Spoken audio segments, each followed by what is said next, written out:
অশ্লীলতা, বেহায়াপনা, জিনা, ব্যভিচার, উলঙ্গপনা, আল্লাহর নাফরমানি যুবক যুবতী নারী পুরুষদের মধ্যে তীব্র, খুব বেশি, এখন খুব বেশি, খুব বেশি। প্রতিদিন বাংলাদেশে শহর বন্দরের হাইওয়ে মহাসড়কগুলোতে ছোটখাটো পার্ক, রেস্তোরাঁ, বিনোদন কেন্দ্র, ব্রিজের উপরে বিভিন্ন জায়গায় লক্ষ লক্ষ ছেলে মেয়ে, যুবক যুবতী সম্পূর্ণ ওয়েস্টার্ন কালচারে, পাশ্চাত্যর অনুসরণে মোটর সাইকেলে করে একেবারে পূর্ণ যুবতী মেয়ে পুরুষের সঙ্গীর জড়ায়া ধৈরা উলঙ্গপনার, বেহায়াপনার উৎসব করতেছে রাস্তায় রাস্তায় প্রতিদিন এখন বাংলাদেশ। তার মানে অসভ্যতার চূড়ান্ত সীমায় নেমে গেছে অশ্লীলতা, অশ্লীলতা। এক মোবাইল জিন্দেগির সমস্ত গুনাহ সহজ করে দিছে, ডাইল ভাত বানায় দিছে, ডাইল ভাত বানায় দিছে। তাইলে কি বোঝা গেল? অন্ধকার তীব্র হয়ে গেছে। সাথে সাথে এটাই প্রমাণ করে চতুর্দিকে সারা বাংলাদেশে অগণিত, আলহামদুলিল্লাহ, এমন কোনো গলি নাই, এমন কোনো জেলা, উপজেলা, ইউনিয়ন, গ্রাম, মহল্লা নাই যেখানে 2-4টা নুরানি মাদ্রাসা, হেফজখানা নাই। বুঝাই গেল আলোর ব্যবস্থাও আলহামদুলিল্লাহ পর্যাপ্ত হচ্ছে। আগে বাংলাদেশে এরকম গরমের মৌসুমে কোনো মজলিস, বয়ান, নসিহত এগুলো হতো না। আমরাও তো আজকে 18 বছর আলহামদুলিল্লাহ আল্লাহর দয়ায় এই কথা বলার আল্লাহ তাআলার দয়ায় তৌফিক আল্লাহ দিয়েছেন। 18 বছর চলে। আমরার মনে আছে না আমগো প্রথম সময়কার কথা? তাইলে এই জন্য বললাম আলহামদুলিল্লাহ আল্লাহর কথা শুনবার ব্যবস্থাপনাও বেড়ে যাচ্ছে। তাহলে বোঝা গেল অন্ধকার যেমন বাড়ছে, আলোর কাছাকাছি আলো আলহামদুলিল্লাহ কাছায় গেছে, কাছায় গেছে। ইনশাআল্লাহ কোনো সন্দেহ নাই শেষ পর্যন্ত ইসলামই থাকবে, শেষ পর্যন্ত। এই যুবক ভাই, আমি একবারে হাত ধরে বলি দোস্ত তোমারে, শেষ পর্যন্ত চুলের ফ্যাশনিডি থাকতো না, বিশ্বাস করো। শেষ পর্যন্ত ফেসবুক, ইউটিউব এসব বক্কচক্কর থাকতো না, থাকবে না। এটা একেবারেই সত্য, কোনো সন্দেহ নেই, থাকবে না। এগুলো থাকবে শুধুই আল্লাহর কোরআন। সেজদা থেকেই যাবে, বন্দিগি থেকেই যাবে, আল্লাহর ইবাদত গোলামি থেকেই যাবে। পূর্ণ দুশ্মন মনে করে মুসলমান শেষ করে ফেলবে, একেবারে সবাইকে নাফরমান বানায় ফেলবে। আল্লাহর নবী বলেই গেছে যেদিন সব নাফরমান হবে, একেবারে নিকৃষ্ট হয়ে যাবে, সেদিন আসমানও থাকবে না, জমিনও থাকবে।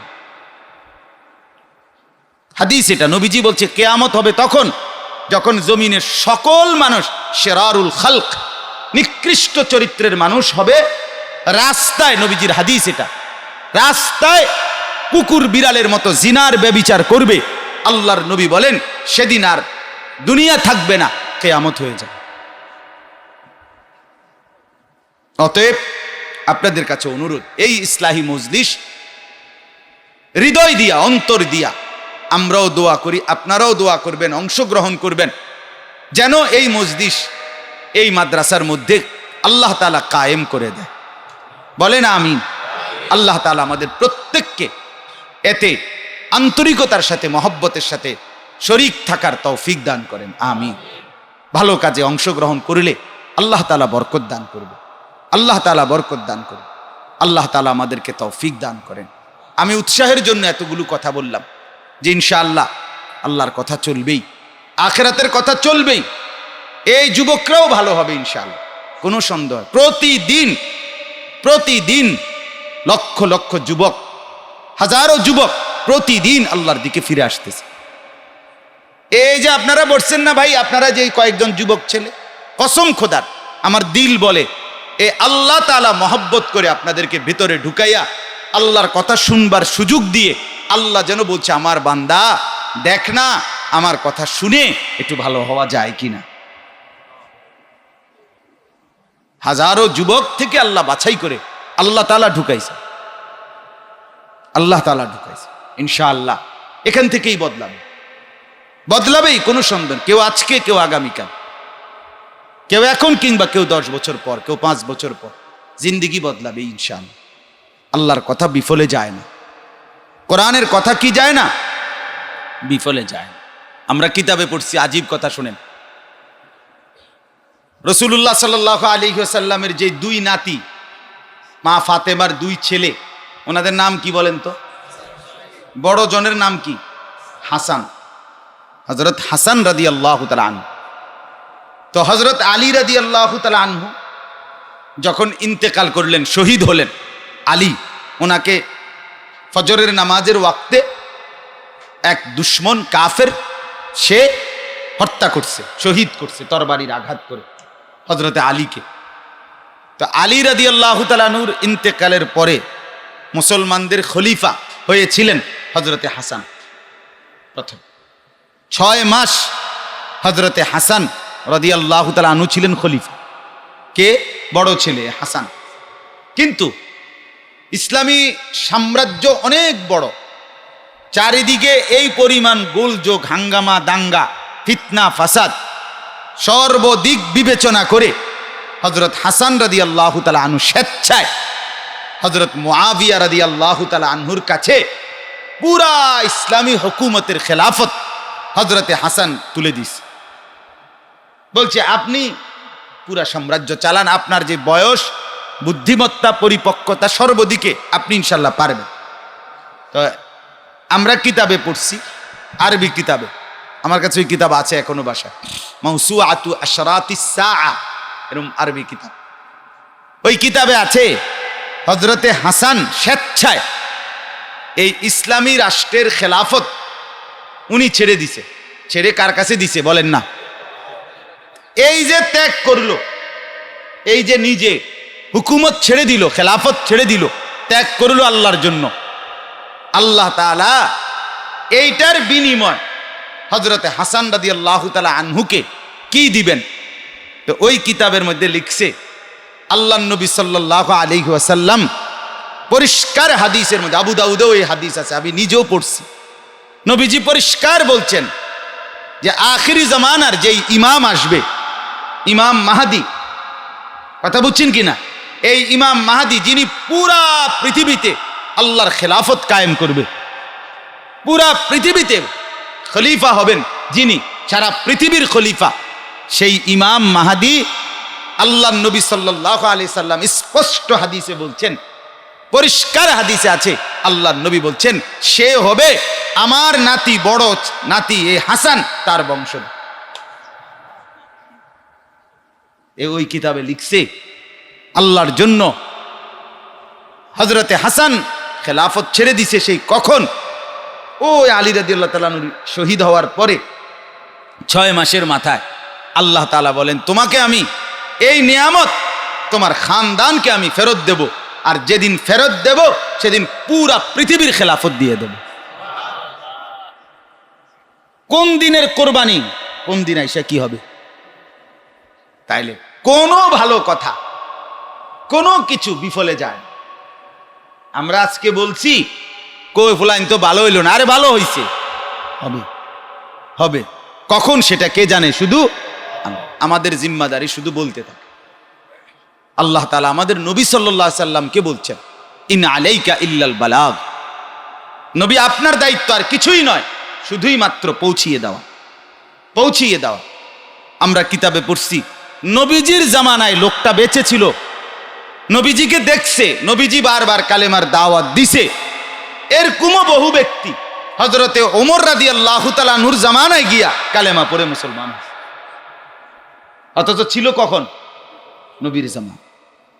আল্লাহ তাআলা যখন ইচ্ছে করছেন তখনই সে বদলাইছে। এজন্য এই ইসলাহি মজলিসের মূল ফিকির জীবন বদলান, আসলেই বাস্তবতা। আমাদের মূল তামান্না এটা, আল্লাহর বান্দাগুলো বদলে যাবে, যে রবকে, যার কাছে আমার সব, তিনি আমার রব, আর আমি কে? আমি হচ্ছি ফকির, যার কাছে কিছুই নাই, সে হলাম আমি। আমি হলাম কি? ফকির। ফকির আনতুমুল ফুকারাউ ইলাল্লাহ। কোরআনে আল্লাহ তাআলা বলে, শোনো বান্দা, তোমরা সবাই আমি আল্লাহর নিকটে ফকির, মুহতাজ, মুখাপেক্ষী। আর সব আছে যার কাছে, তিনি কে? আরে হযরত বয়ানে বলছেন, কোন মুসলমান, কোন মানুষ যদি এই দুইটা পরিচয় চিনে, বুঝে, আল্লাহকেও আল্লাহর পরিচয়ে চিনে, নিজেকেও নিজের পরিচয়ে চিনে, তো তার দুনিয়া আখেরাত কোথাও কোনো আটকাবে না, সমস্যা হবে না। আল্লাহকে চিনতে হবে এই কথায় যে তিনি আমার রব, নিজেকে চিনতে হবে এই কথায় আমি ফকির, আল্লাহ হলেন রব। যার কাছে আমার সব, তিনি আমার কি বলেন? রব। আর যার কাছে কিছুই নাই, আমি হলাম আমি, সে হলো কে? আমি ফকির, আমি ফকির। এরপরে হযরত বলছেন, হযরত মুসা আলাইহিস সালাম, মুসা নবী আল্লাহর কাছে এই দোয়াটা করছিলেন যখন ফেরাউনের ভয়ে এলাকার থেকে চলে গেছিলেন। প্রথম ও বাজারে এক ছেলেরে থাপ্পড় মাইরে এক লোকের থাপ্পড় দিছিলেন, হেতে মরে গেছে, ফলে উনি এলাকা ছেড়ে গেছিলেন, লম্বা ঘটনা। তো যাওয়ার পরে যখন এলাকা ছেড়ে পায়ে হেঁটে দীর্ঘ পথ পাড়ি দিয়া যখন উনি চলে গেছেন মিশরের সীমানা ছাইরা, ফেরাউনের রাজত্বর এরিয়া ছেড়ে, তো ওইখানে যাওয়ার পরে একদম দুর্বল হয়ে গেছেন এবং বাড়ি ঘর, আত্মীয় পরিচয়, মা বাবা, খাদ্য পানি কিছুই উনার নাই, কারণ একেবারেই ভিন দেশ, কেউ নাই, পরিচিত না। তো উনি এক গাছের নিচে, কোরআনে আছে, এক গাছের নিচে বসে আল্লাহ তাআলার কাছে একটা দোয়া করছে। কে? মুসা নবী। দোয়াটা হলো এই কোরআনের আয়াত, এটা রব্বি ইন্নী লিমা আনজালতা ইলাইয়া মিন খাইরিন ফাকির। এই কথা, প্রথম শব্দ বলছে রব্বি, শেষ শব্দ বলছে ফকির। প্রথম বলছে আল্লাহ আপনার পরিচয়, আপনি আমার রব। শেষ শব্দ বলছে আল্লাহ আমার পরিচয়, আমি ফকির। কথা ক্লিয়ার কিনা?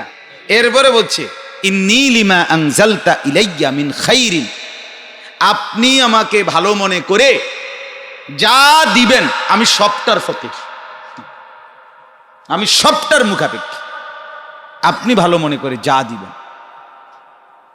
এই এক কথা আল্লাহর এত পছন্দ হয়েছে, আল্লাহ তাআলা বলছে মুসা বললাটা কি? কথাটা তো একদম সেরকম হয়েছে, একদম মিয়া মিয়া, 100 100 কথা, যে তুমি আমারও চিনছো, তোমারও চিনছো, নিজের ব্যাপারে বুঝছো যে তোমার ধারে কিচ্ছু নাই, আমার ব্যাপারে বুঝছো যে আমার কাছে কি আছে, যাও। আর বলছো আমি ভালো মনে করে যা দেই তুমি সবটার প্রতি কি ফকির, মুখাপেক্ষী। চলো, আল্লাহ বলেন মুসা পুরা জিম্মাদারি আমি নিলাম, তোমার পুরা বিষয়টাই আমি দেখুন। আল্লাহ তাআলা শুআইব আলাইহিস সালামের মতো একজন নবী, ওনার ঘরে মুসা আলাইহিস সালামকে আশ্রয় দিয়েছেন। শুআইব আলাইহিস সালাম একজন নবী, ওনার ঘরে খাদ্য খাবারের ব্যবস্থা করছেন। শুআইব আলাইহিস সালামের মতো একজন নবী, তো ওনার বকরিগুলো চড়াইবার কাজ ওনারে তুলে দিয়েছেন।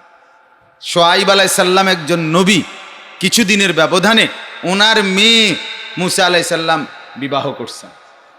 এর কিছুদিন পরে আল্লাহ তাআলা সরাসরি মুসা নবীকেই নবী বানায় দিয়েছে।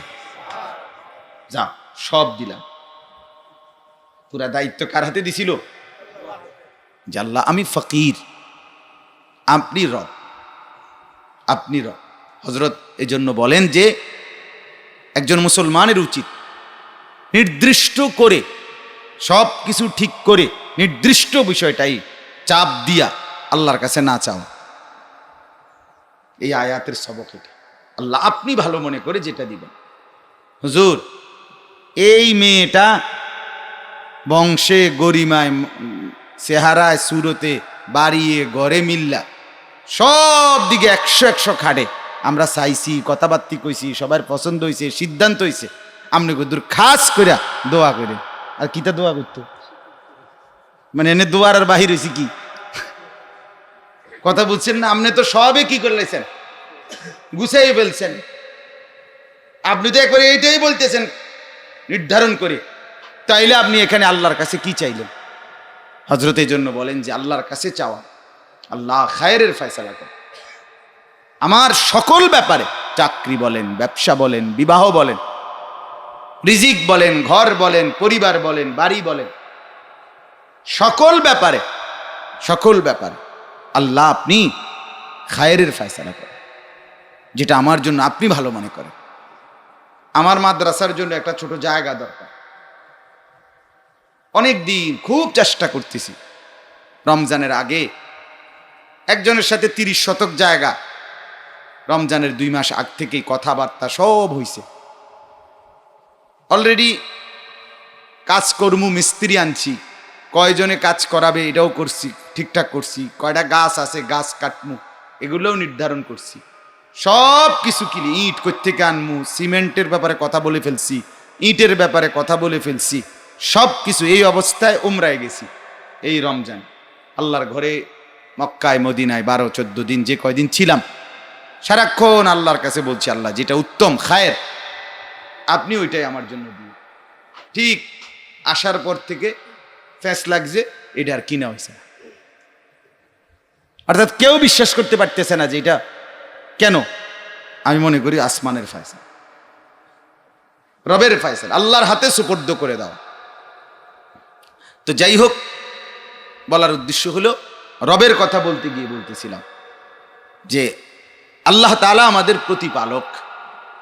তো তিনি কেমন লালন পালন করে, যখন যা লাগবে, আমি জানি কিংবা না জানি, বুঝি কিংবা না বুঝি, সকল প্রয়োজনীয় জিনিস আমার জন্য সর্বাবস্থায় যিনি একেবারে পূর্ণতা পর্যন্ত সরবরাহ করে থাকেন, তিনি আমার রব, তিনি আল্লাহ।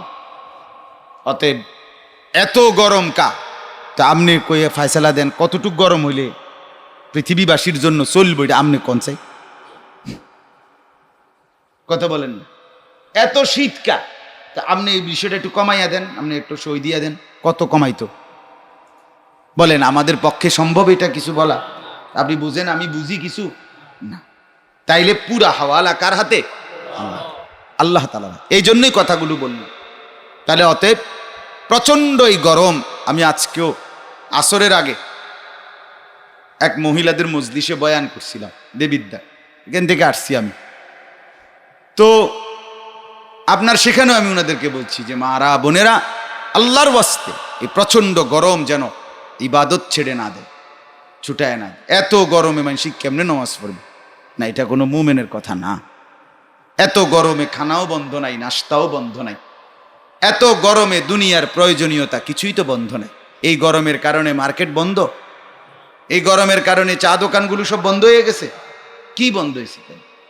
সবই তো চলছে। ইবাদত বন্ধ হবে কেন? এই গরমের কারণে আল্লাহর কথা বন্ধ হবে কেন? আল্লাহর দ্বীনের কথা বন্ধ। এই গরমেরই মানুষ ওয়াজ করে, আর সময় পাইছেন না। তা আপনি কোন না সময়টা, আপনি ঠিক করে দেন সময়। কথা বলেন, এটা কোনো ইমানদারের কথা না। না, আল্লাহর কথা, দ্বীনের মেহনত, ইবাদত, বন্দিগি, দ্বীনের ফিকির সারাক্ষণ, সব সময়, হর হালাত। নবী সাল্লাল্লাহু আলাইহি ওয়াসাল্লাম সর্বাবস্থায় আল্লাহর দ্বীনের কথা বলছে। কবি ইধার কবি উধার, কবি জমি পর কবি আরশ পর, কবি দর বদর, কখনো এদিকে কখনো সেদিকে, কখনো নিচে কখনো উপরে, কখনো দুয়ারে দুয়ার, বলতেই থাকছেন। হযরত নূহ আলাইহিস সালাম আল্লাহ তাআলাকে বলছেন 950 বছর একটানা মানুষকে আল্লাহর দিকে ডাকছেন। হ্যাঁ মিয়া সাহেব, গল্প শোনা তো সহজ, আমিও কইলাম, আপনিও শুনলেন, কিন্তু 950 বছর কল্পনা করেন। 950 টাকা আর 950 বছর এক কথা না। 950 টাকা তো মানে 50 টাকা কম 1000 টাকা, এটা তেমন কিচ্ছু না। কিন্তু 950 বছর আপনার আমার বাপ দাদা 14 গোষ্ঠীর কয়জনের হায়াত চিন্তা করেন। গড়ে 60 করে মিলান, গড়ে 70 করে মিলান, কয় পুরুষ? তাফসীরের মধ্যে আছে একই ঘরের 7 পুরুষও 7 প্রজন্ম সিঁড়ি কবরে চলে গেছে। 7 সিঁড়িকেই হযরত নূহ আলাইহিস সালাম আল্লাহর দ্বীনের দাওয়াত দিছে। একজনও কালেমা পড়ে নাই, 7 পুরুষ কেউই পড়ে নাই, তিনি তবুও সেই ঘরে কালেমার দাওয়াত নিয়ে গেছেন। বুঝলেন না কথা? আরে আমরা মানে এরকম না যে যে আপনি বললেন মিয়া কীর্তেন তারে কন মিয়া, এই অজাতের ঘরে অজাত কথা বুঝেন। তার দাদা, তার দাদার বাপ, তার বাপ, তার বংশের এগুলোরে আজ 200 বছর ধরে বুঝাইতে আছে আল্লাহ খোদা কদ্দুর পশ্চিম দিকে আসার খায় না, এগুলা কীর্তেন জানে এগুলোর কাছে, ঠিক কি না? নূহ আলাইহিস সালাম বলেন রব্বুল আলামিন আমি বলতেই থাকছি। কত পুরুষ হয় 60 ধরলে? 13 পুরুষ প্লাস, যদি 70 গড়ে ধরেন, বুঝছেন? এটা কিন্তু মনে রাখবেন, নূহ আলাইহিস সালামের কওম উনি কিন্তু লম্বা হায়াত পাইছে 950 বছরের, যে কিন্তু সবাইয়ের বয়স এরকম না, বুঝছেন নি আপনি কথাটা? ওরা স্বাভাবিক মৃত্যুবরণ করছে, এটা আল্লাহ তাআলার কুদরত। মানে উনি শুধু কি পাইছেন, সব মানুষ এরকম না যে সব মানুষের 2700 বছরের, এরকম না, ওরা ওদের স্বাভাবিক হায়াত, কিন্তু উনি আল্লাহর কুদরতে 950 বছরের লম্বা দাওয়াত দিছে। এটা কিন্তু জানা থাকা দরকার। তাইলে একই মহল্লায়, একই এলাকায়, জায়গাও লাগছে না, আজকে রংপুর, কালকে সিলেট, পরশুদিন চিটাগাং, এরপরের দিন কুষ্টি। এটা তো একটা মজা আছে, ঘুরলাম, কত জায়গা দেখলাম, সফর করলাম, কত জাতের খানা খাইলাম, ইত্যাদি ইত্যাদি আছে।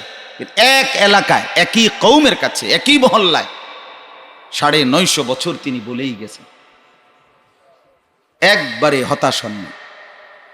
قال رب إني دعوت قومي ليلا ونهارا, এই যে কোরআনের আয়াত, সূরা নূহ নবীর নামেই সূরা আছে 29 পারায়। তিনি বলেন, আল্লাহ রাব্বুল আলামিনকে বলেন, ইন্নী দাউতু কওমি, রব্বুল আলামিন আমি আমার কওমকে আজ 950 বছর ডেকেছি। কখন?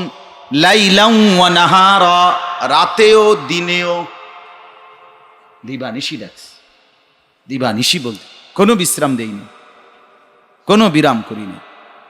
ওয়া ইন্নী কুল্লামা দাউতুহুম লিতাগফিরা লাহুম জাআলু আসাবিআহুম ফি আদানিহিম ওয়াস্তাগশাউ সিয়াবাহুম ওয়া আসররু ওয়াস্তাকবারু ইস্তিকবারা।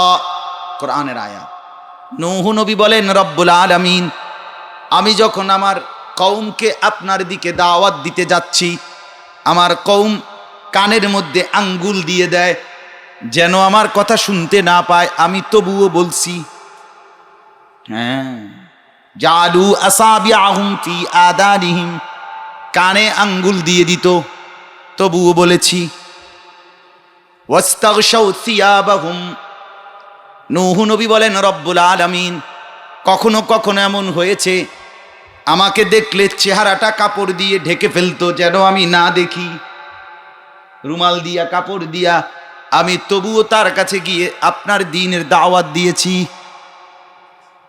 ও আসররু, 3 নম্বরে নূহ নবী বলেন, কখনো কখনো রব্বুল আলামিন প্রচন্ড জিদ ধরেছে, জিদ করেছে আমার সাথে। এই মিয়া, সবসময় আমার লগে মিয়া ফ্যান ফ্যান করেন মিয়া, আর মানুষ পান না, এরম খাসিয়ত আছে না?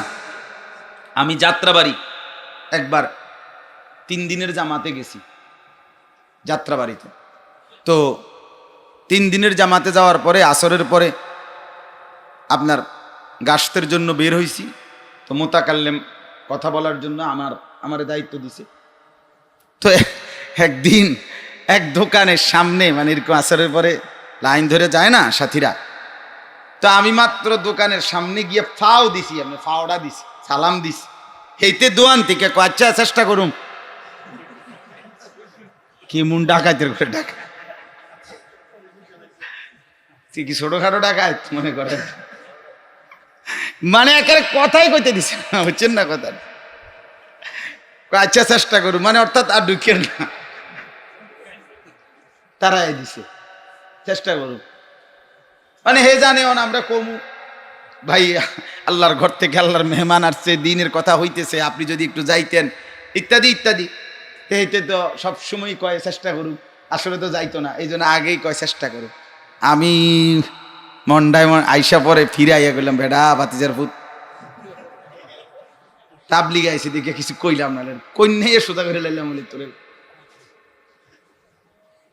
চিন্তা করেন, তাহলে এরকমই তো, এরা তো সাধারণ ওই কওম জিদ ধরেছে। নূহ নবী বলেন, আল্লাহ আমি হতাশ হই নাই, আমি তবুও বলেছি। ওয়াস্তাকবারু ইস্তিকবারা। 4 নম্বরে নূহ নবী বলেন, আল্লাহ আমি অহংকার করেছি আমার সামনে, যে কিসের আযাবের ভয় দেখাও, কোন আল্লাহর ভয় দেখাও নূহ নবী, ইতান আমরা গনার ধরি না বেডা, কোন থেকে কে আইব না আইব, কে আযাব দিব, কে শাস্তি দিব, আমাদের চাইতে শক্তিশালী আছে কে? এরকম বহু অহংকারের কালেমা বাক্য উচ্চারণ করেছে আল্লাহ, তবুও তাদেরকে আমি আপনার দ্বীনের দাওয়াত দিতেই থাকছি, দিয়েই গেছি, শুধু দিয়েই গেছি। এই জন্য আমার ভাই, আমি আলহামদুলিল্লাহ হৃদয়ের সবটুকু দিয়ে, আমার দিলের তামান্না, আল্লাহর রহমতে আমার দিলের আকাঙ্ক্ষা এটা, আল্লাহ যদি আমাকে হায়াতে বাঁচায়, তৌফিক দেয়, মালিকের রহম হয়, এই নওজোয়ান সাথীদেরকে দিবা নিশি বলার ফিকির আমি করি। আলহামদুলিল্লাহ দিবা নিশি বলতেছি, প্রতিদিন বলি আলহামদুলিল্লাহ। এই যুবক ভাইদেরকে শোনাবার মতো লোকের বড় অভাব। আজ নওজোয়ানের অভিভাবক খুব কম। যুবককে যৌবনের শক্তি, সাহস, যৌবনের এই হিম্মত, পাগলামি, এটার মধ্যে মা বাপ পরিবার ছেড়ে দিছে। যৌবন ভোগ করো, যৌবন ভোগ করো। আর শাবাবু জুনুন, আরবিতে বলে যৌবন হচ্ছে পাগলামি। যুবক চাইলে হিমালয় পর্বত কাইটা সমান করতে পারে, যুবক চাইলে সাগর পানি মাটি ভরাট করে পূর্ণ করতে পারে। কিতাবে আছে 14 বছরের এক সাহাবী, কিংবা 16 বছর ওনার বয়স, যায়েদ ইবনে সাবিত রাদিয়াল্লাহু তাআলা আনহু, তিনি একদিন হযরত আবু বকর সিদ্দিক রাদিয়াল্লাহু তাআলা আনহু ওনাকে বলছিলেন যে তুমি কোরআনুল করিম, নবীজির ইন্তেকালের পরে কোরআনুল করিম বিভিন্ন জনের কাছে 1 আয়াত 2 আয়াত করে লেখা আছে, এই সবগুলো একত্র করে পুরা কোরআনকে একসাথে সংকলন করা, একসাথে জমা করা, তোমার এই দায়িত্বটা দিলাম, তুমি পারবানি? বুঝেন নাই? এখন না এরকম আছে, ওই সময় এরকম ছিল না। আবু বকর সিদ্দিক প্রথম খলিফার জামান, এই সাহাবী 16 বছরের জোয়ান সাহাবী, উনি বলছেন, আমিরুল মুমিনিন, আপনি যদি আমারে এই পাহাড়টা এখান থেকে স্থানান্তর করে আরেক জায়গায় স্তূপ দিতে বলেন, আমি আশা করি ইনশাআল্লাহ এটাও পারব। আপনি বলেন কি? বলেন কি? এই জন্য নওজোয়ান সবই পারে। ভালো হতে চাইলে খুব ভালো হইতে পারবে, নষ্ট হইতে চাইলে পুরা নষ্ট হইতে পারবে, পুরা নষ্ট। কারণ তো তার স্বভাব যৌবন আছে। ভোগের মধ্যে যদি ডুবে যায় তো অসংখ্য নর্তকী জিনা ব্যভিচারের জন্য লাইন ধরে সিরিয়াল দিয়ে আছে, বেশ্যা পতিতা, অভাব নাই। জীবন নষ্ট করে দিতে চাইলেও বেশিক্ষণ লাগবে না, ভালো করতে চাইলেও 1 রাত যুবক যদি আল্লাহকে সেজদা দিয়ে কাঁদে, 1 রাতেই আল্লাহ তাআলা তাকে ঘোষণা দিয়ে দেবে, যুবক আমি তোকে আমার আরশের নিচে ছায়া দেব, যা। শাবুন নাশাআ ফি ইবাদাতিল্লাহ।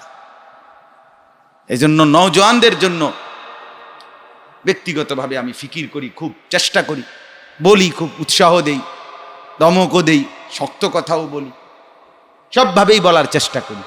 মাকসাদ একটাই, এই প্রজন্ম যদি ঈমান ইসলাম হাতে না নেয়, আগামী প্রজন্ম দিন পাবে কিভাবে?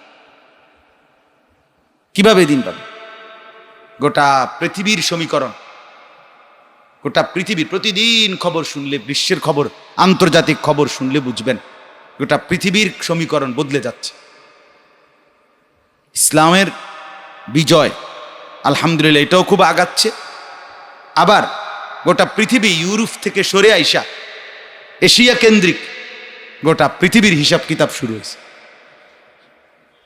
ইউরোপ অনেক দুর্বল হয়ে গেছে, অনেক দুর্বল, আপনার অনেক দুর্বল।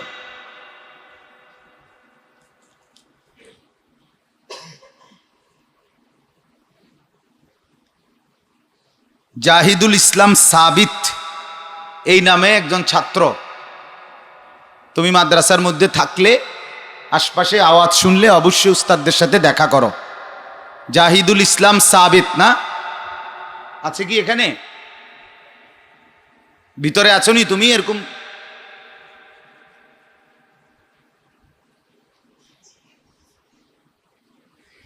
আছে আছে, কোনখান দিয়ে দেখেন গিয়ে বইয়া রয়েছে কোনখানে। আমার মাদ্রাসার এক ছাত্র দুষ্ট 2-3 ঘন্টা বাথরুমে বসে রয়েছে, পরে বাড়ি চালান দিয়া পুরো আমরা পাই না।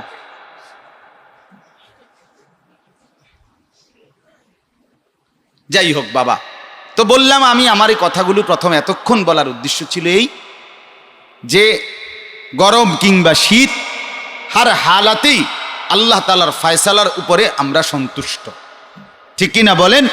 আর দ্বিতীয় কথা হলো এই যে আল্লাহর কথা সর্বদাই চলতে থাকবে।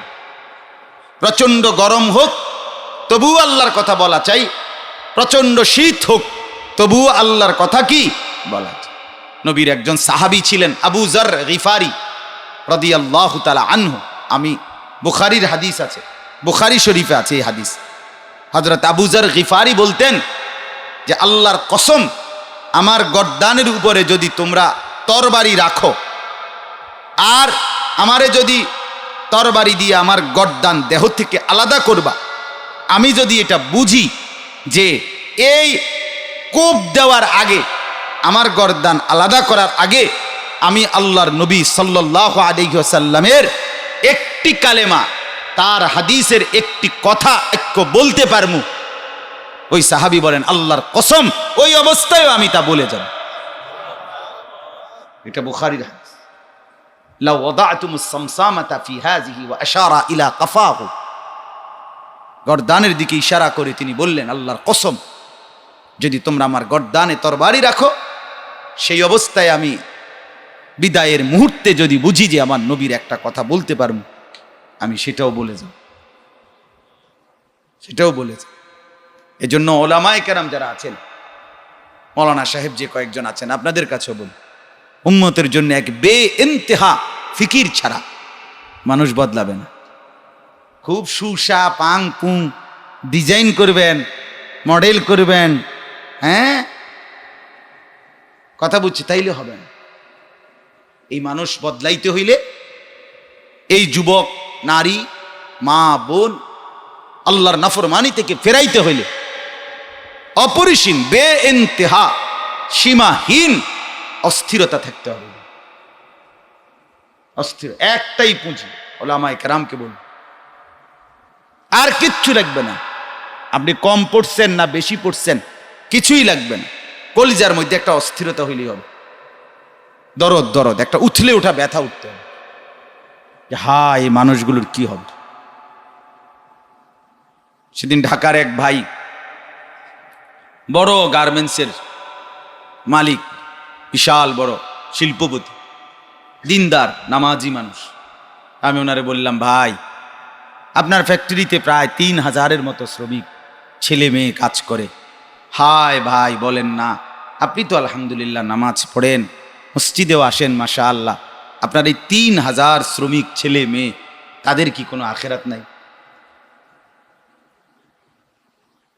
তাদের কি কোনো আখেরাত নাই? তারা মরবে না? তাদের জন্য কি একটু ভাবনা ভাবার ফিকির আপনার কি দরকার না? বেচারার কুলজাত লাগছে কথা, বলছে হ হুজুর ঠিকই বলছে, আমি না ভাবলে কে ভাববে? আমি তো বস, মালিক। কথা বুঝছেন না? গাজীপুর আমি এক জায়গায় গেছি, ওনার ফ্যাক্টরি আমারে দাওয়াত দিয়ে নিছে, 12,000 শ্রমিক ওনার ফ্যাক্টরি। কি পরিমাণ বড় ফ্যাক্টরি বলে, ওনারও বলছি, বলতে থাকি আমরা, দেখা যাবে উনি যদি সিদ্ধান্ত দেয়। আলহামদুলিল্লাহ ওই ভাই, এই যে যার এত শ্রমিক 12,000 নাই, প্রথম যার কথা বলল, উনি পার্শ্ববর্তী আপনার ইসলাহি মজলিস করাইছে মসজিদে, এবং ফ্যাক্টরির শ্রমিকদেরকেও ছুটি দিছে, ছেলেরাও মসজিদে বয়ান শুনছে, পাশে একটা স্কুল ঘর, ওইখানে একদম মসজিদ ঘেঁষা, ওইখানে সব এই ওয়ার্কার মেয়েদেরকে আইনা বসাইয়া ওরাও বয়ান শুনছে, ফিকির চেষ্টা করে। এই জন্য বললাম এই ইসলাহি মজলিস, আলহামদুলিল্লাহ, আমি শুধু এই ইসলাহি মজলিস চালু করেছে, এটা অনেক বড় পাওয়া। এই জন্য বললাম, প্রতিটা মাদ্রাসা ছোট ছোট আকারে যদি ফিকির বাড়ায়, মসজিদগুলোতে যদি প্রতি মাসে একদিন বয়ান হয়, মাদ্রাসাগুলোতে হয়, উঠানে উঠানে হয়, চতুর্দিকে ইনশাআল্লাহ অন্ধকার যেমন বেড়ে যাচ্ছে, তীব্র হচ্ছে, এটা প্রমাণ করে আলো কাছায় গেছে। রাত যখন 7টা বাজে তখন ভোর হইতে অনেক দেরি, কিন্তু রাত যখন 2টা বাজে তখন বোঝা যায় আলো ফুটতে আর বেশি দেরি নাই। তাহলে রাত যত গভীর হয়, আপনি যদি বলেন গভীর রাত, কিন্তু এটার সাথে সাথে কিন্তু এটাও যে রাত যেমন গভীর, আলো তেমন কাছাকাছি। ঠিক না বলেন? ঠিক। অশ্লীলতা, বেহায়াপনা, জিনা, ব্যভিচার, উলঙ্গপনা, আল্লাহর নাফরমানি যুবক যুবতী, নারী পুরুষদের মধ্যে তীব্র, খুব বেশি, এখন খুব বেশি, খুব বেশি। প্রতিদিন বাংলাদেশে শহর বন্দরের হাইওয়ে মহাসড়কগুলোতে, ছোটখাটো পার্ক, রেস্তোরাঁ, বিনোদন কেন্দ্র, ব্রিজের উপরে বিভিন্ন জায়গায় লক্ষ লক্ষ ছেলে মেয়ে, যুবক যুবতী সম্পূর্ণ ওয়েস্টার্ন কালচারে, পাশ্চাত্যর অনুসরণে মোটর সাইকেলে করে একেবারে পূর্ণ যুবতী মেয়ে পুরুষের সঙ্গীর জড়ায়া ধৈরা উলঙ্গপনার, বেহায়াপনার উৎসব করতেছে রাস্তায় রাস্তায় প্রতিদিন এখন বাংলাদেশ। তার মানে অসভ্যতার চূড়ান্ত সীমায় নেমে গেছে অশ্লীলতা, অশ্লীলতা। এক মোবাইল জিন্দেগির সমস্ত গুনাহ সহজ করে দিছে, ডাইল ভাত বানায় দিছে, ডাইল ভাত বানায় দিছে। তাইলে কি বোঝা গেল? অন্ধকার তীব্র হয়ে গেছে।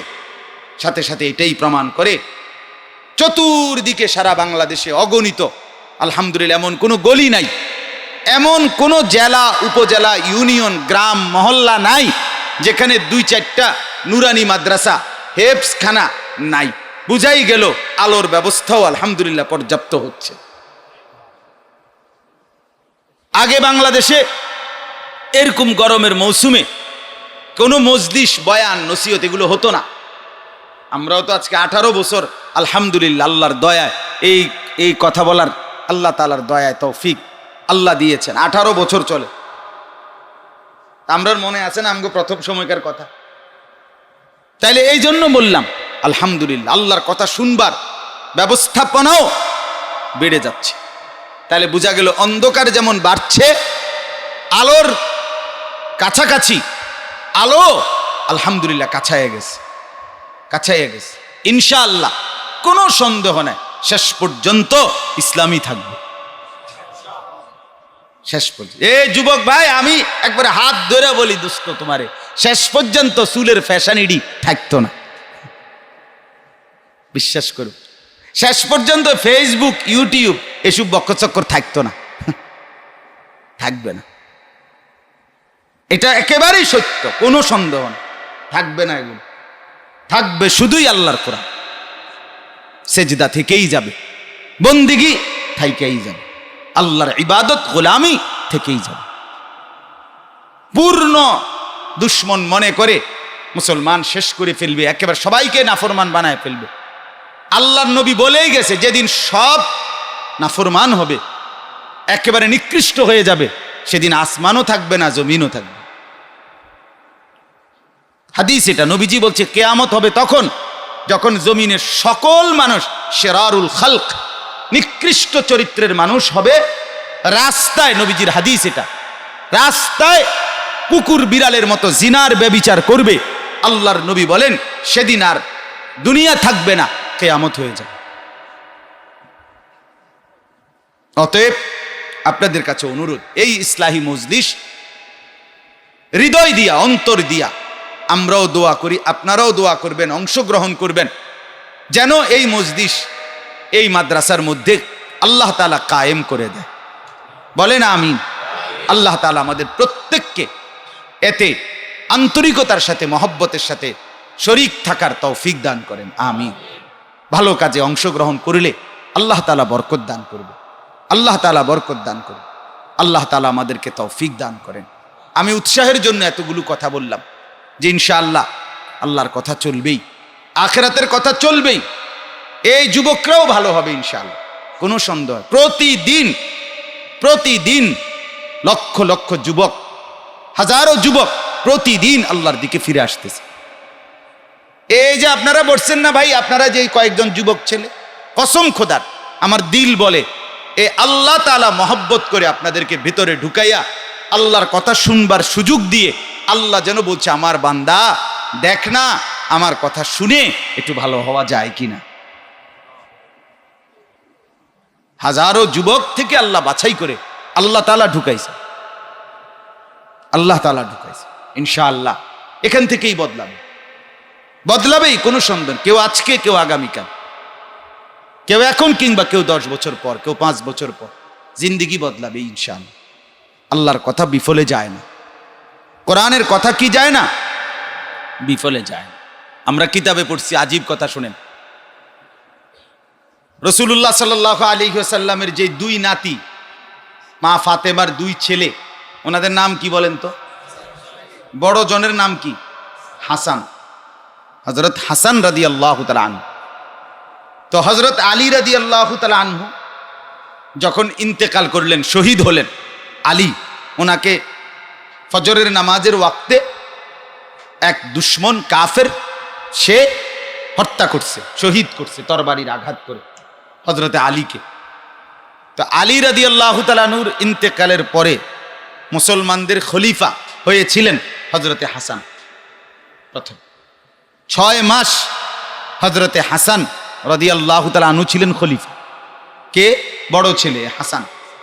কিন্তু ইসলামী সাম্রাজ্য অনেক বড়, চারিদিকে এই পরিমাণ গোলযোগ, হাঙ্গামা, দাঙ্গা, ফিতনা, ফাসাদ, সর্বদিক বিবেচনা করে হযরত হাসান রাদিয়াল্লাহু তাআলা আনহু স্বেচ্ছায় হযরত মুআবিয়া রাদিয়াল্লাহু তাআলা আনহুর কাছে পুরা ইসলামী হুকুমতের খেলাফত হযরতে হাসান তুলে দিয়েছে। বলছে আপনি পুরা সাম্রাজ্য চালান, আপনার যে বয়স, বুদ্ধিমত্তা, পরিপক্কতা সর্বদিকে আপনি ইনশাল্লাহ পারবেন। তো আমরা কিতাবে পড়ছি, আরবি কিতাবে, আমার কাছে ওই কিতাব আছে এখনো বাসায়, মাউসুআতু আশরাতিস সাআ, এরকম আরবি কিতাব। ওই কিতাবে আছে হযরতে হাসান স্বেচ্ছায় এই ইসলামী রাষ্ট্রের খেলাফত উনি ছেড়ে দিছে। ছেড়ে কার কাছে দিছে বলেন না? এই যে ত্যাগ করলো, এই যে নিজে হুকুমত ছেড়ে দিল, খেলাফত ছেড়ে দিল, ত্যাগ করলো আল্লাহর জন্য, আল্লাহ তাআলা এইটার বিনিময় হযরতে হাসান রাদিয়াল্লাহু তাআলা আনহুকে কি দিবেন? তো ওই কিতাবের মধ্যে লিখছে, আল্লাহর নবী সাল্লাল্লাহু আলাইহি ওয়াসাল্লাম পরিষ্কার হাদিসের মধ্যে, আবু দাউদেও এই হাদিস আছে, আমি নিজেও পড়ছি, নবীজি পরিষ্কার বলছেন যে আখিরি জামানার যেই ইমাম আসবে, ইমাম মাহদি, কথা বুঝছেন কিনা? এই ইমাম মাহদি যিনি পুরা পৃথিবীতে আল্লাহর খেলাফত কায়েম করবে, পুরা পৃথিবীতে খলিফা হবেন যিনি, সারা পৃথিবীর খলিফা, সেই ইমাম মাহদি আল্লাহর নবী সাল্লাল্লাহু আলাইহি সাল্লাম স্পষ্ট হাদিসে বলছেন, পরিষ্কার হাদিসে আছে, আল্লাহর নবী বলছেন সে হবে আমার নাতি, বড় নাতি এই হাসান, তার বংশধর। ওই কিতাবে লিখছে আল্লাহর জন্য হযরতে হাসান খেলাফত ছেড়ে দিছে সেই কখন? ওই আলী রাদিয়াল্লাহু তাআলা শহীদ হওয়ার পরে 6 মাসের মাথায় আল্লাহ তাআলা বলেন তোমাকে আমি এই নিয়ামত, তোমার খানদানকে আমি ফেরত দেব, আর যেদিন ফেরত দেব সেদিন পুরা পৃথিবীর খেলাফত দিয়ে দেব। কোন দিনের কোরবানি, কোন দিন আইসা কি হবে? তাইলে কোনো ভালো কথা, কোনো কিছু বিফলে যায়। আমরা আজকে বলছি কই ফুলাইন তো ভালো হইল না, আরে ভালো হইছে, হবে কখন সেটা কে জানে, শুধু আমাদের জিম্মাদারি শুধু বলতে থাকে। আল্লাহ তাআলা আমাদের নবী সাল্লাল্লাহু আলাইহি সাল্লামকে বলছেন ইন আলাইকা ইল্লাল বালাগ, নবী আপনার দায়িত্ব আর কিছুই নয়, শুধুই মাত্র পৌঁছিয়ে দেওয়া। আমরা কিতাবে পড়ছি নবীজির জামানায় লোকটা বেঁচে ছিল, নবীজিকে দেখছে, নবীজি বারবার কালেমার দাওয়াত দিছে, এরকমও বহু ব্যক্তি হযরতে ওমর রাদিয়াল্লাহু তাআলা নূর জামানায় গিয়া কালেমা পড়ে মুসলমান, অথচ ছিল কখন? নবীর জামান। আল্লাহ তাআলা যখন ইচ্ছে করছেন তখনই সে বদলাইছে। এজন্য এই ইসলাহি মজলিসের মূল ফিকির জীবন বদলান, আসলেই বাস্তবতা। আমাদের মূল তামান্না এটা, আল্লাহর বান্দাগুলো বদলে যাবে, মারা বদলাবে, বোনেরা বদলাবে, বাবারা বদলাবে, মুরব্বীরা বদলাবে, জওয়ানেরা বদলাবে। আজ বদলানো খুব দরকার, খুব দরকার। মুরব্বীদের হালাত দেখলে বহুতই কষ্ট লাগে। কোরআনুল কারীমের মধ্যে আছে, বান্দা তোমার বয়স যখন 40 পূর্ণ হয়, আল্লাহ তাআলা কোরআনে আছে স্পষ্ট বলছেন, এবার পুরা দিলের তাওয়াজ্জু, মনের আগ্রহ 100 আখিরাতমুখী করে ফেলা, এটা আল্লাহ তাআলা কোরআনে বলছে। ওয়ালাম্মা বালাগা আশুদ্দাহু ওয়া বালাগা 40 সানা, এই যে 40 মানে কত? 40। আল্লাহ বলেন যখন যৌবন পূর্ণ হলো এবং 40-এ পৌঁছে গেল, এইবার আল্লাহ বলেন দোয়া করতে শুরু করো, রব্বি আউজি'নি আন আশকুরা নি'মাতাকাল্লাতী আন'আমতা আলাইয়া। আল্লাহ, এই পর্যন্ত আপনি আমাকে যা নিয়ামত দিয়েছেন, এবার থেকে আমাকে ওই নিয়ামতগুলোর শুকর আদায় করার তৌফিক দান করুন। আল্লাহ সবক দিয়ে দিয়েছে। 40 পার হয়ে গেছে। গত 2 বছর আগেও আমার চশমা লাগে নাই, এখন আমি ছোট লেখা দেখি না। গত 2-3 বছর আগেও আমার কোমরে কোনো ব্যথা ছিল না, এখন আমার কোমরে ব্যথা করে প্রচন্ড।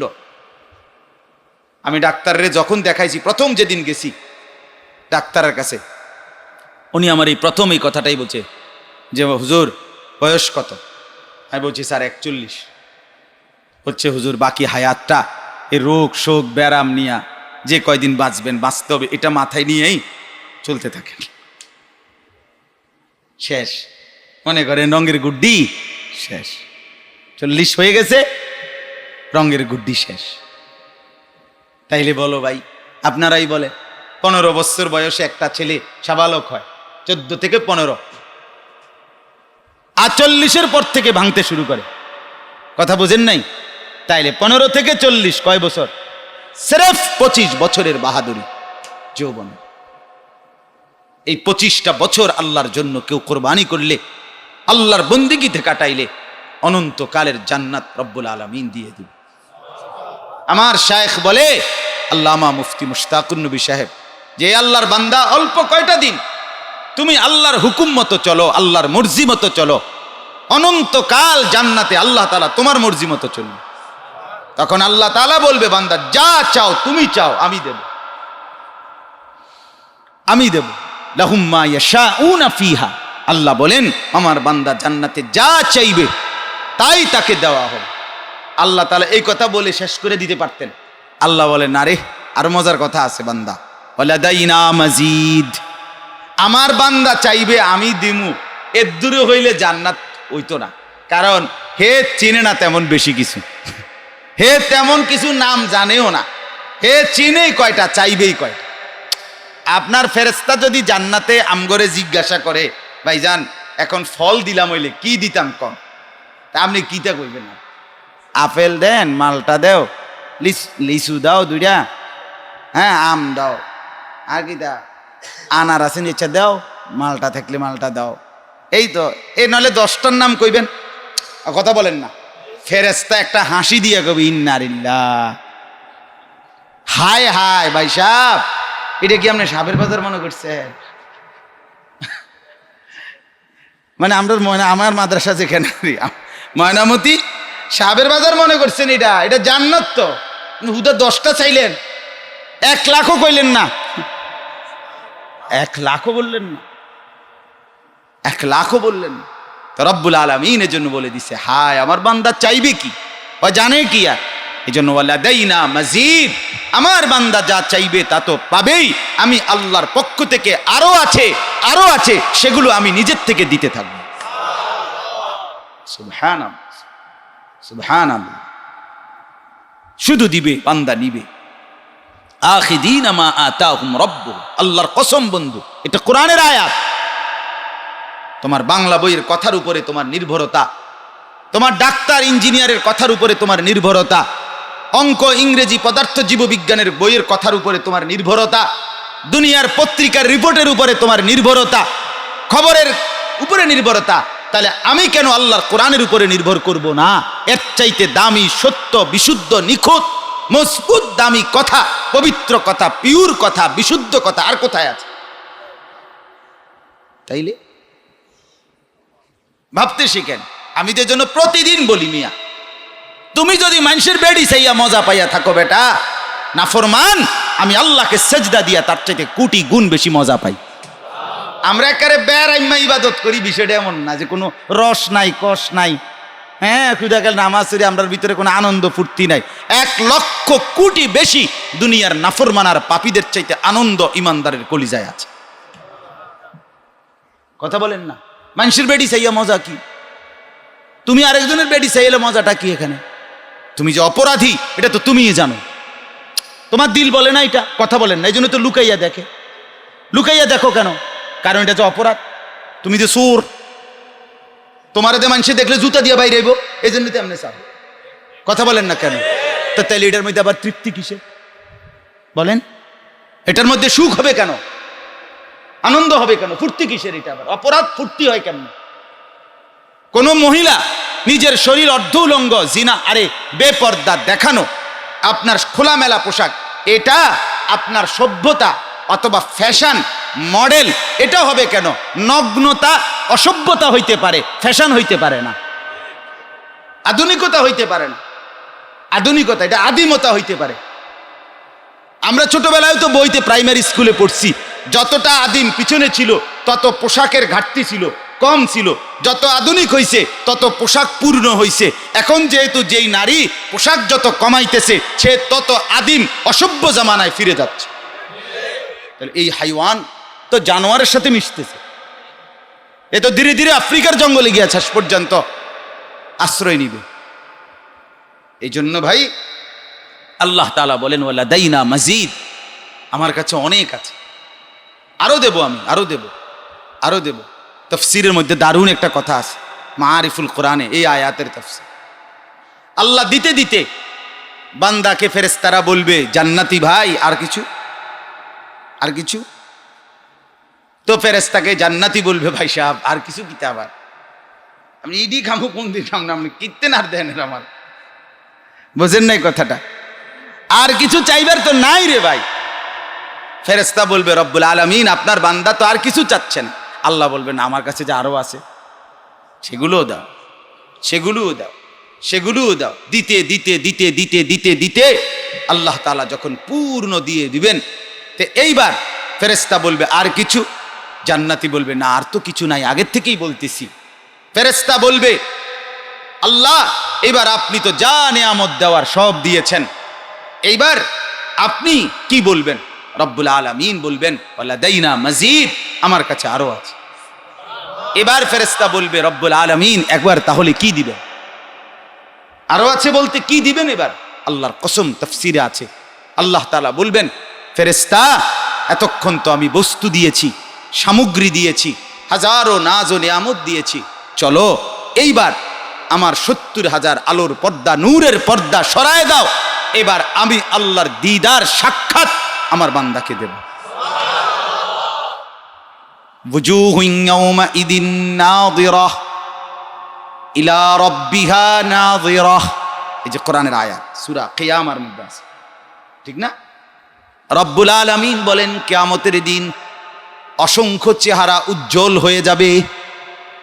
বুজুহুন ইয়াওমাইদিন নাযিরাহ, হাসরের ময়দানে বহু চেহারা উজ্জ্বল থাকবে। আল্লাহ বলেন ইলা রাব্বিহা নাযিরাহ, ওই উজ্জ্বল চেহারার অধিকারী মানুষগুলো সরাসরি আমি রব্বুল আলামিনকে দেখতে থাকবে। নাযিরাহ। হযরতে আব্দুল্লাহ ইবনে আব্বাস রাদিয়াল্লাহু তাআলা আনহুমা বলেন, ও দুনিয়াবাসী তোমরা সরাসরি এই দুই চোখে কোনো বস্তু যেভাবে দেখো, হাসরের ময়দানে ইমানদার উজ্জ্বল চেহারার অধিকারী মুমিন আল্লাহকে ঠিক এইভাবে সরাসরি দেখবে। আল্লাহ তৌফিক দান করুন। ওয়াবুজুহুন ইয়াওমাইযিন বাসিরাহ তাযুন্নু আন ইউফআলা বিহা ফাকিরা। আল্লাহ বলেন আর কিছু চেহারা সেদিন হাসরের ময়দানে মলিন হয়ে যাবে, কালো হয়ে যাবে। তাযুন্নু আন ইউফআলা বিহা ফাকিরা, যার চেহারা মলিন হবে আল্লাহ বলেন সে বুঝে নিবে আজকে রব্বুল আলামিনের আযাব তার কোমর ভেঙে ফেলবে। আন ইউফআলা বিহা ফাকিরা, কোরআনের আয়াতের আজ কোমর ভেঙে ফেলবে, কোমর ভেঙে ফেলবে। আল্লাহর আযাব, আল্লাহর আযাব। এজন্য ভাইয়া পরের নারী দেখো না, পরের বোন দেখো না, অশ্লীল ছবি দেখো না বাপ। একটু কষ্ট করো, একটু কষ্ট করো। বলে না এত কষ্ট কেমনে সইব না, তোমার পুরা কষ্ট সইতে বলে নাই রব্বুল আলামিন।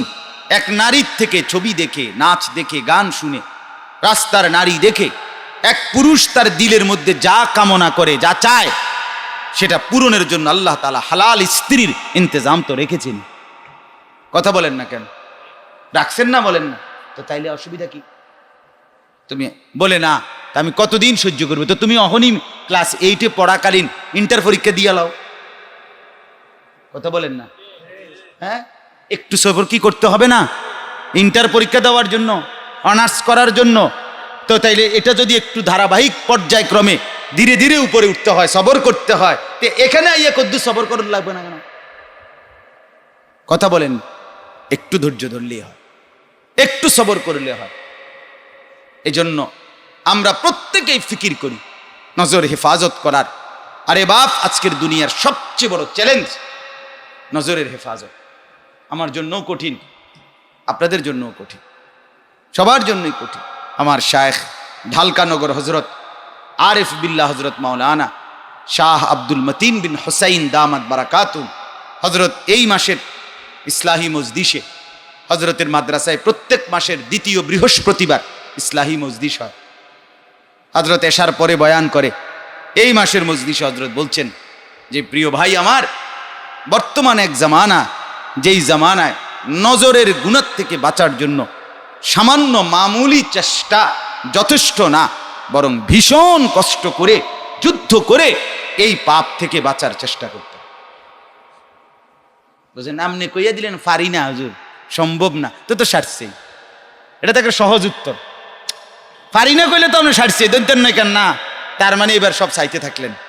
তা আপনি পারেন না কই হাল ছেড়ে দিলেন? না না, হাল ছেড়ে দিলে তো দিলেন, হাইরা গেলে তো হাইরাই গেলেন। কিন্তু এক পুরুষ, এক নওজোয়ান, এক মুসলমান হারতে জানে না। মুসলমান হারবে কেন? আমি হাইরা গেলে আমি জান্নাতে যাব কেন? আমি হেরে গেলে আমি মুক্তি পাবো কিভাবে? বলে অতএব আমরা প্রত্যেকেই নিয়ত করি যে ইনশাআল্লাহ আল্লাহ তো চাইলে, দয়া করলে, রহম করলে আমরা নজরের হেফাজত করবো ইনশাআল্লাহ। বলেন ইনশাআল্লাহ। আল্লাহর কাছে আমরা চাইবো এটা। হিম্মত করেন, হিম্মত করেন, হিম্মত করেন। বাবারা যারা আছেন, অভিভাবক, আপনাদেরকে বলি ছেলে মেয়ের দিকে নজর বাড়ান।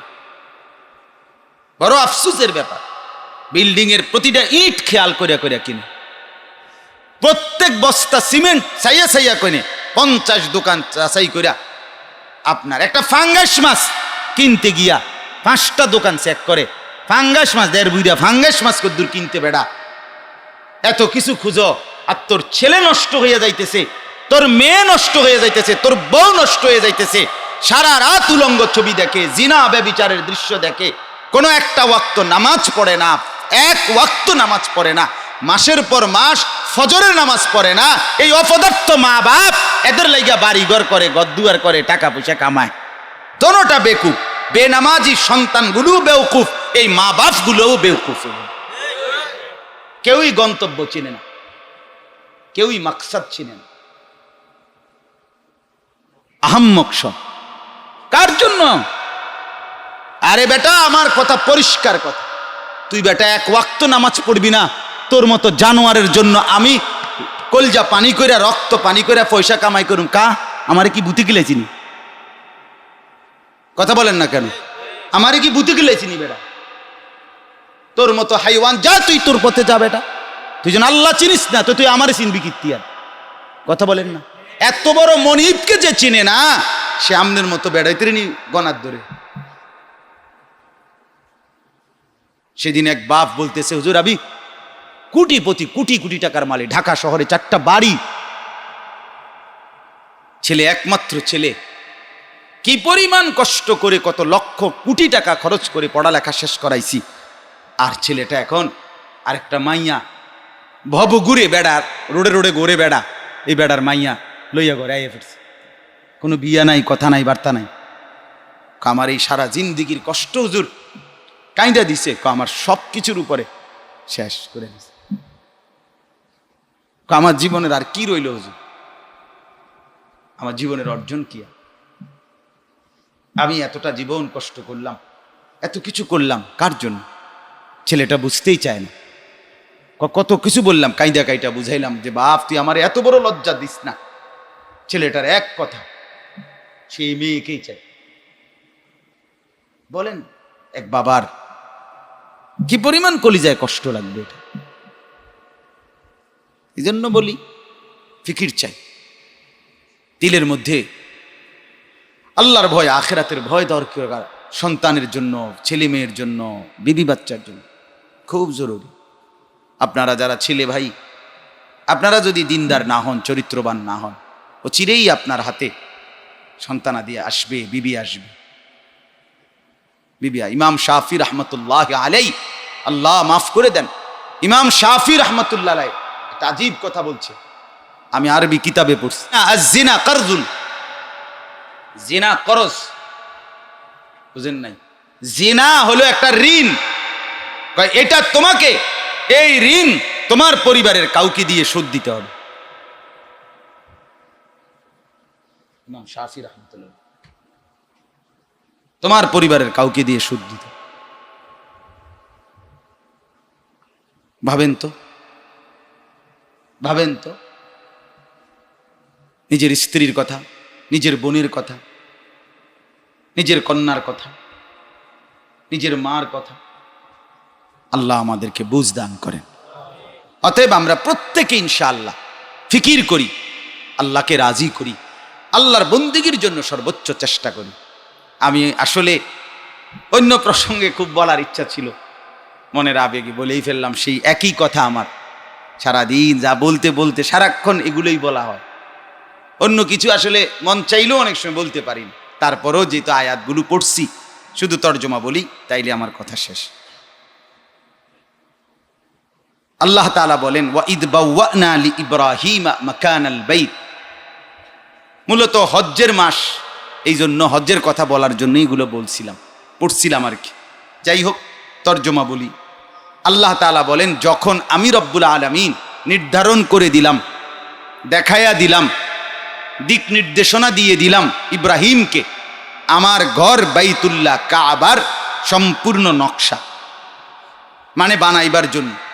তো আল্লাহ তাআলা বলেন, আমার নির্দেশনা পেয়ে ইব্রাহিম আমার ঘর কাবা পুনরায় নির্মাণ করলেন। আলহামদুলিল্লাহ। এবার আল্লাহ তাআলা নির্মাণ করার পর উনাকে 3টি কথা বললেন, 3টি হুকুম দিলেন। এক, আল্লাহ তুশরিক বি শাইআ। আল্লাহ তাআলা বলেন, ইব্রাহিম আমার ঘর বানিয়েছো তুমি ইসমাঈলকে নিয়ে, এবার তোমার প্রতি আমার প্রথম হুকুম, কোনোভাবে কোনো কিছুকেই আমি আল্লাহর সাথে শরীক করবে না। অথচ ইব্রাহিম আলাইহিস সালামের জীবনে শিরিকের নাম মাত্রও নাই। আজীবন প্রথম থেকে শিরিকের বিরুদ্ধে, মূর্তির বিরুদ্ধে সবচেয়ে বেশি সোচ্চার ছিলেন তিনি। তবু আল্লাহ তাআলা বললেন যে দেখো, আমি আমার নবী ইব্রাহিমকে যদি এ কথা বলে থাকি, তাহলে ইমানদার হিসাবে তোমাদের জন্য কি পরিমাণ গুরুত্বপূর্ণ। আল্লাহ তাআলা বলেন, আল্লাহ তুশরিক বি শাইআন, কোনোভাবেই কোনো কিছুকে আমি আল্লাহর সাথে শরীক করবে না। শিরিক মুক্ত ঈমান জীবনের সবচেয়ে বড় সম্পদ, শিরিক মুক্ত ঈমান। 2 নাম্বার, দ্বিতীয় আদেশ, আল্লাহ তাআলা বলেন, ওয়াতাহহির বাইতিয়া লিত্তাইফিনা ওয়াল কাইমিনা ওয়ার রুকআইস সুজুদ। আমার এই ঘর কাবা বাইতুল্লাহ, এটাকে পবিত্র করো, পবিত্র রাখো, যারা তাওয়াফ করবে এবং যারা দাঁড়িয়ে রুকুতে সেজদাতে নামাজ আদায় করবে, সেই আমার বান্দাদের জন্য সর্বদাই এই ঘরকে পবিত্র রাখো। দুই ধরনের পবিত্রতা, এক শিরিক থেকে, মূর্তি থেকে, আল্লাহর সাথে শিরিক হবে এমন কোনো বস্তু থেকে। দুই বাহ্যিক ময়লা আবর্জনা অপরিচ্ছন্ন বস্তু থেকে। আল্লাহর ঘরের তাজিম, আল্লাহর ঘরের সম্মান, আল্লাহ তাআলা বলেন পবিত্রতা, এটার দিকে খেয়াল রাখো। তিন নাম্বার, এটাই শেষ হুকুম আল্লাহ। তিন নাম্বার হলো আদ্দিন ফিন্নাসি বিল হজ। আল্লাহ তাআলা বলেন এই লোকদের মধ্যে আমি আল্লাহর পক্ষ থেকে আমার এই ঘরে আসার জন্য হজ্জের এলান করো। কিসের এলান? হজ্জের এলান। আল্লাহ তাআলা বলেন ইয়াতুকা রিজালান ওয়া আলা কুল্লি দামিরিন ইয়াতিনা মিন কুল্লি ফাজ্জিন আমিক। তুমি যদি আহ্বান করো তো আমি আল্লাহ বলে দিলাম যুগে যুগে কাছে যারা আছে তারা পায়ে হেঁটে, আর দূর দূরান্তে যারা আছে তারা বিভিন্ন বাহনে চড়ে এতটা দূর থেকে যে বাহন পর্যন্ত দুর্বল হয়ে যাবে, এরকম দূর দূরান্তের বাহন দিয়ে তারা এই ঘরের দিকে আসতেই থাকবে। তুমি শুধু আজান দাও। হযরত ইব্রাহিম আলাইহিস সালাম আল্লাহকে বললেন, আল্লাহ কাইফা উবাল্লিগুন নাস, আওয়াজ তো দেব, পৌঁছাবো কেন? আল্লাহ তাআলা বলেন নাদি ওয়া আলাইনাল বালাগ, আজান তুমি দাও, পৌঁছাবো আমি আল্লাহ। ইব্রাহিম আলাইহিস সালাম সাফা পাহাড়ের উপরে দাঁড়িয়ে আজান দিলেন, মানে এই কথার এলান করলেন ইন্না রাব্বাকুম ইত্তাখাযা বাইতান ফাহুজ্জু। হে দুনিয়াবাসী, তোমাদের রব তোমাদের ইবাদতের জন্য একটি ঘর বানিয়েছেন, সেই ঘরের উদ্দেশ্যে তোমরা হজ পালন করার জন্য আসো, আগমন করো। তাফসীর ইবনে কাসিরের মধ্যে লিখছে আল্লাহর যত সৃষ্টি একেবারে শুকনা ভিজা, গাছপালা, তরু লতা, পাথর, নদী, সাগর, কীট পতঙ্গ, জন্তু জানোয়ার, মানুষ, জিন, সকলেই আল্লাহর নবী ইব্রাহিমের এই আওয়াজ, এই এলান শুনতে পাইছে। কুল্লু শাজারিন হাজারিন মাদারিন ওয়াবারিন, ইবনে কাসির সব। আর কিয়ামত পর্যন্ত আল্লাহ তাআলা যাদেরকে আল্লাহর ঘর জিয়ারতের সুযোগ দিবেন, তৌফিক দিবেন, তারা কেউ রূহের জগতে, কেউ বাবার পিঠে, কেউ মায়ের রেহেমে জরায়ুতে, কেউ দুনিয়ার জমিনে, যে যেখানেই আছে আল্লাহ তাআলা তাদের কানে এভাবে পৌঁছাইছেন যে তারা লাব্বাইক আল্লাহুম্মা লাব্বাইক এই ধ্বনিতে সাড়া দিয়েছে, সাড়া দিয়েছে। আল্লাহ তাআলা বলেন কেন আসবে তারা হজ করতে এই ঘরে? শেষ আয়াত লিয়াশহাদু মানাফিআ লাহুম, তারা এই ঘরকে কেন্দ্র করে এই ইবাদতের মধ্যে, এই হজ্জে, এই আল্লাহর ঘরে আমি তাদের জন্য চাক্ষুষ অনেক উপকারিতা রাখছি, ফায়দা, যেটা তারা নিজ চোখে আইসা দেখে যাবে। লিয়াশহাদু, এই জন্য কেউ যদি প্রশ্ন করে হজে কেন যাব, আল্লাহর ঘরে কেন যাব, বলে এই জন্য যাবেন, কি কারণে, এটা আমরা এনতিকা বুঝানো যাবে না। আল্লাহ বলছি লিয়াশহাদু, সেজন্য এসে দেখা যায়, লাভটা যেন কি দেখা যায়, উপকারটা যেন দেখা যায়। তুই আও মিয়া, তুমি আইসা দেখো, মালিকের ঘর দেখবা, কাবা, কালো গিলাফ, তো গোটা পৃথিবী ভুলে যাবে। এক নজর দেখলেই বুঝবা যে হায়, এই চোখ জীবনের শ্রেষ্ঠতম সম্পদ দেখলো। আমি সব সময় বলি যে চোখ, আমার একটা কথা আছে, এটা যেই চোখ কালো গিলাফ দেখে নাই, মদিনার সবুজ গম্বুজ দেখে নাই, সেই চোখ দেখলো কি? সেই চোখ দেখলোই না কিছু। সে চোখ যেন দেখার কোনো হকে আদায় করে না, সে চোখ যেন কিছুই দেখে না। এক মুমিনের স্বপ্ন কক্সবাজার না, এক মুমিনের স্বপ্ন আপনার দুনিয়ার ওই যে বিভিন্ন জায়গার জাদুঘর অথবা বিভিন্ন রকমের বিনোদন কেন্দ্র, এগুলো না। এক মুমিন ইমানদার যুবক হোক, পুরুষ হোক, নারী হোক, স্বপ্ন একটাই, আল্লাহর ঘর দেখা, আল্লাহর ঘর দেখা। আল্লাহ তাআলা বলেন আর কি ফায়দা হবে? ওয়ায়াযকুরুসমাল্লাহি ফি আইয়ামিন মা'লুমাতিন আলা মা রাযাকাহুম মিন বাহিমাতিল আনআম। কুরবানির যেই 3 দিন আমি আল্লাহ তাআলা নির্ধারণ করেছি, ওই 3 দিন আমার বান্দা বিপুল পরিমাণে আমি আল্লাহ তাআলার ওই দিনগুলোতে আমার জিকির করবে, আমার স্মরণ করবে, আমাকে ভীষণভাবে এই হজ্জের সফরে আইসা ডাকবে, এটাও তার জিন্দেগীর শ্রেষ্ঠতম ফায়দা। আল্লাহ তাআলা বলেন সাথে সাথে ফাকুলু মিনহা ওয়া আতইমুল বাঈসাল ফাকির, কোরবানি করারও তৌফিক আমি তাকে হজ্জের সফরে দেব, আর সে নিজেও খাবে, দুস্থ অসহায় গরিব ফকিরকেও দেবে, খাওয়াবে, এটাও তার লাভ হবে, এটাও তার লাভ হবে। অর্থাৎ আল্লাহ তাআলা উৎসাহিত করেছেন, ধরেন মনে রাখেন, উৎসাহিত করেছেন আল্লাহর ঘরের জিয়ারতের জন্য। মেহেরবানি করে আপনাদের কাছে এটাও একটা তামান্না, এই হজ্জের মৌসুমে এই যুবক ভাই, মুরব্বী, বাবা, তালিব ইলম যারা, আমরা প্রত্যেকেই অন্তর থেকে নিয়ত করি হজ্জের এই মৌসুমে, এই মুহূর্তে লাখ লাখ আল্লাহর বান্দা আল্লাহর ঘরের দিকে ছুটছে, কেউ গেছে, কেউ যাচ্ছে। আমার শায়েখ দামাত বারাকাতুম আগামীকাল ফ্লাইট, সব যাচ্ছে। তো আল্লাহ তাআলার কাছে চাওয়া এই সময়, মাওলা এত মানুষকে আপনি ডাকলেন, নিলেন, আমাকেও নিয়ে। আল্লাহর কাছে চাওয়া, আল্লাহ তাআলা আমাদের প্রত্যেককে তৌফিক দান করেন। আমার ভাই, এই ইসলাহি মজলিসের গুরুত্বের কথা আমি অনেকক্ষণ বলছি। আলহামদুলিল্লাহ, আজকে যে পরিমাণ উপস্থিতি হয়েছে এই প্রচণ্ড গরমের মধ্যে, আমাদের সবারই কষ্ট হইল, এরপরে এটা তো বোঝা গেল যে আল্লাহর কথা শুনবার প্রতি আল্লাহর বান্দাদের আগ্রহ আছে, ঠিক কিনা বলেন না কেন? অতএব আমার একটা ছোট্ট অনুরোধ, এই টিনের ঘর, উপরেও টিন, নিচেও টিন, চতুর্দিকে, স্বাভাবিকভাবেই এখানে আসলেই বোঝা যায় যে গরমের মধ্যে প্রচুর কষ্ট হয়। তা আমরা বর্তমান যে বিদ্যুৎ নিয়মিতই চলে যায়, বারবার চলে যায়, মাঝে মাঝে আইসা দেখা করে যায়, প্রায় সময় কি চলেই যায়। তো তালিবে ইলম কষ্ট করে পড়ে, উস্তাদরা পড়ায়, মুসলমানের সন্তান আল্লাহর কোরআন পড়ে, এর চাইতে দামি উত্তম খেদমতের জায়গা আর কোথাও নাই। আপনাদের কাছে অনুরোধ, এই ছোট্ট 2 মিনিট 5টা মিনিটে মেহেরবানি করে এমন যদি কয়েকজন ভাই কিছুটা হিম্মত করেন যে আইপিএস তারা ইচ্ছা করলে লাগায় নিলে ইসলাহি মজলিসগুলো সুন্দরভাবে চললো, ছাত্রদেরও একটু আরাম হইল, তালেব ইলমরাও খুশি হইল, পড়ে মজা পাইল। এই